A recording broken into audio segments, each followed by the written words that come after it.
What's going on, guys? It's your boy, Leotus. Today I'm going to show you guys pretty much how to mix your low-end sounding drums along with your 808's, your synth basses, and things of that nature.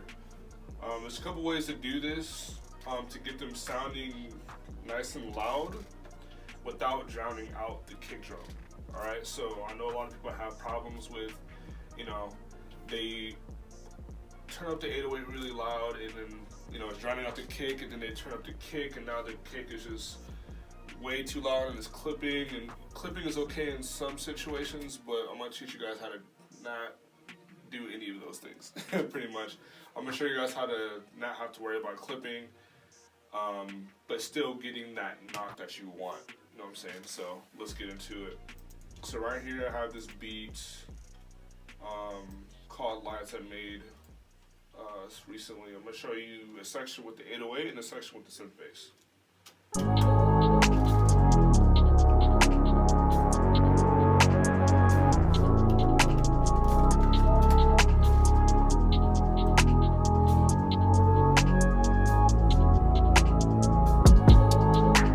Alright, so that's the synth bass. As you can see, the synth bass is kind of loud, but it's taking over the kick drum, and then we have this section right here with the 808.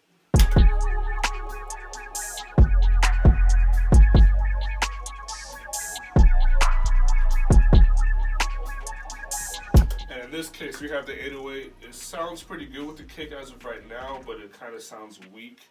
So what we're gonna do is trying to add some distortion to it, bring up the low end a tad, and show you how to get the kick to sit right over that. For those of you that don't understand what an EQ is pretty much an equalizer. It lets you boost and cut certain frequencies within the audio spectrum. The low end is based on the left side of the EQ, which is ranging from 20 hertz to about 200, 300 hertz. Let's start with the 808 first, actually.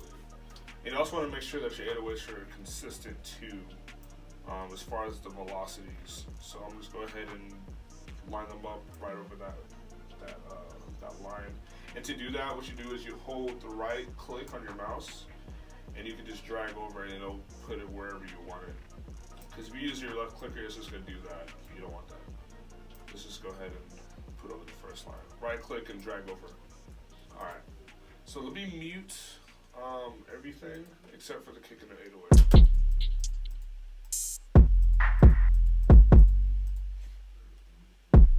Alright, so we have this 808. So yeah, pretty much the first step before doing anything is choosing quality drums. Okay, quality drums is definitely number one.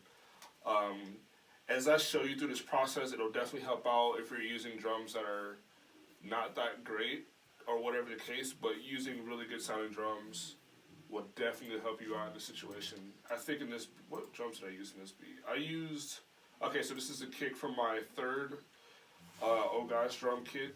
And then the 808 is from the second one, I believe. I want to say retail. Yeah, no, actually, this is also from my third drum kit. So, yeah, quality sounds for one. So it sounds clean, but we want the 808 to shine a little bit better than that. So what we're gonna do is I'm gonna add, let's add an EQ. So the 808 is shining right under 50. Let's just bring it up.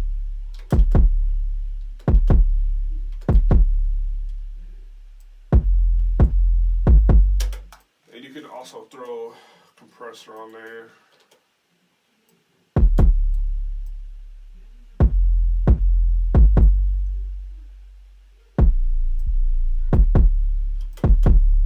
Let's turn the gain up. There we go.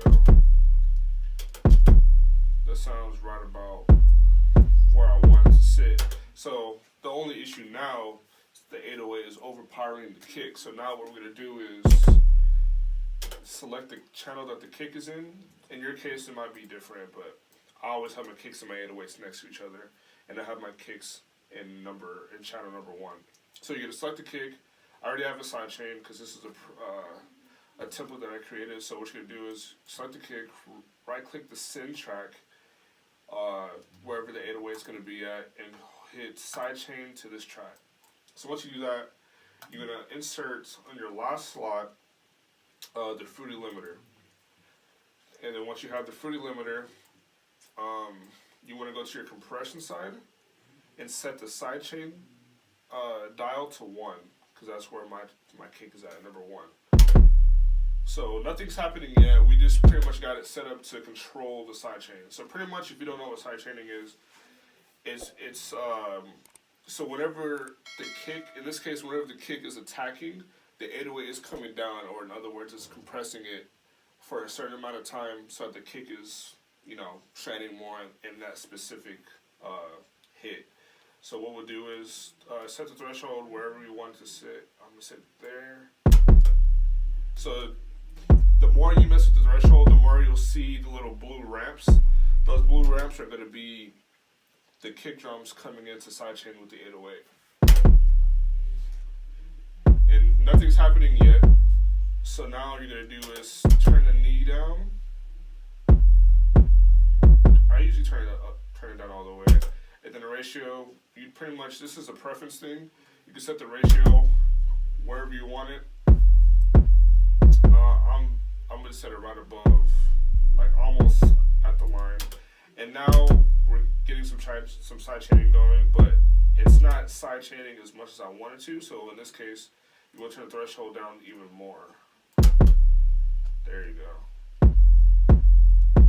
Now you can see in the mixer the kick is low, but it's still pushing down the 808. And the more you turn this down, the more it's going to side chain.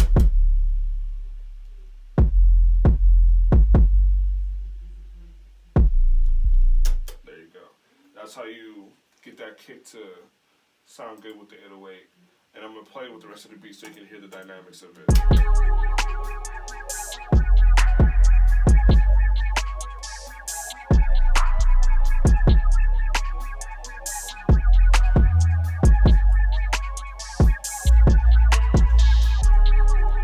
And there you have it. Now the kick is punching, the 808 is so prominent and in your face. And another good way to mix your 808s, if you have this Waves plugin called R-Bass, where are you at? There you go. R-Bass is definitely a cheat code. So instead of doing this, you can just set the frequency range that you want to shine. Let's set it about like 54, 56. And then you can turn the intensity up to kind of like compress it in a sense. And the more you turn this up, the more it's going to shine on whatever frequency you set it in. So like, obviously if you have it like a 256, that's like the higher, like that's like the high-low or mid-range, whatever you want to call it. And then if I put it down here, now you really get in that rumble the lower you go. I personally like to set it at like 53, 54. And there you have it. Okay, so now let me show you in the section where the synth bass is playing.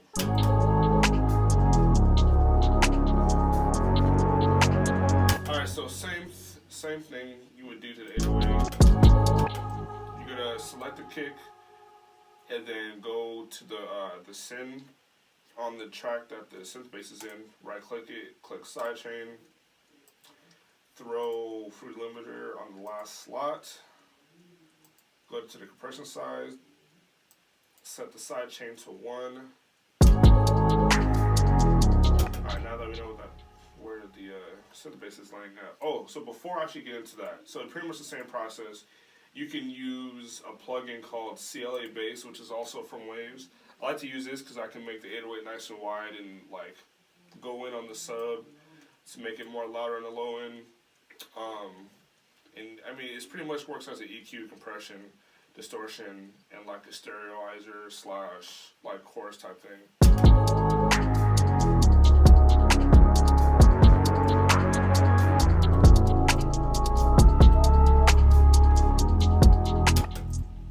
And if you don't have CLA bass, then you can use like Fruity Chorus.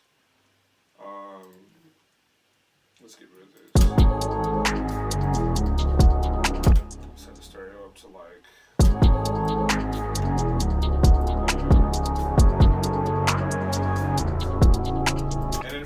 sound, you just want to play with it and see exactly, you know, what you want. Or not see, but hear. That's correct there. And then I'm gonna put an EQ, or yeah, EQ. I'm gonna raise that frequency up where it's shining at.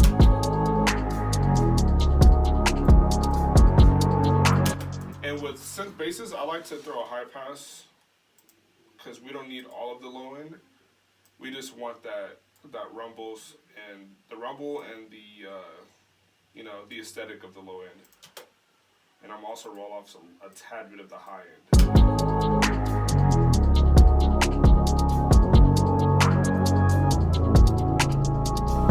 And then I'm gonna go ahead and throw this for the soft clip round.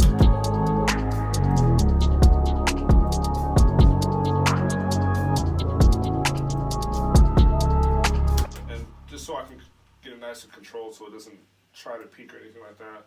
So now what we're gonna do is go back to the fruity limiter.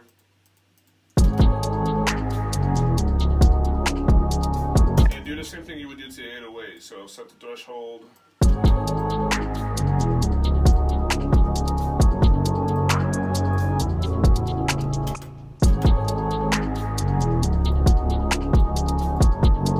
There you go. Now the kick is, you know, pushing down. The synth bass is actually sidechaining. So another cool way to control this as well is messing with the attack and the release. You don't really have to mess with the attack that much, but it's more so the release. So pretty much what the release does, it controls how fast the sound comes back up in the mix. So if I turn this all the way down, or all the way up, see how slow it comes back up into the mix? So if your kick is busy, pretty much the sound is not going to come back. So what we're going to do is just set it back to like...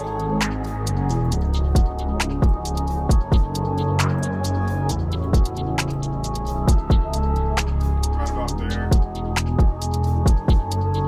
That's good. And obviously, you know, you want to mess with your actual faders to get it mixed right. And this is, you know, processing just the 808s and the synth basses. I haven't done anything to the kick yet. This will also make it easy for you to mix your, you know, your low end, because you don't want your kick to be doing too much. If you already like the aesthetic of the kick drum itself and where it's sitting at, then this will be a good way to control that. This by sidechaining. But what I'm gonna do is just add a little EQ on there just to boost it a little bit. And we don't need the low end of the kick that much. All we need is the thump, really, the knock. See, it's knocking around the 50 hertz range.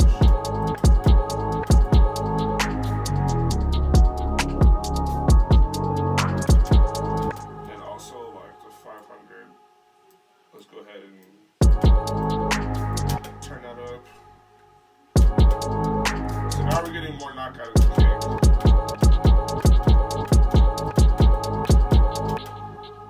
I'm going to turn the soft clipper on.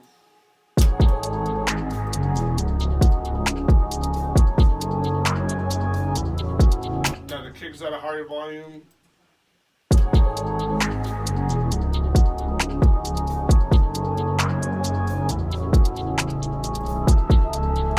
We enhance the frequencies where the kick is shining at, where we're actually getting that knock.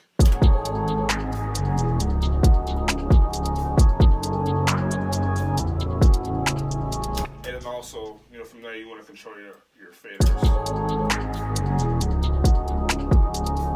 so that it's not too loud.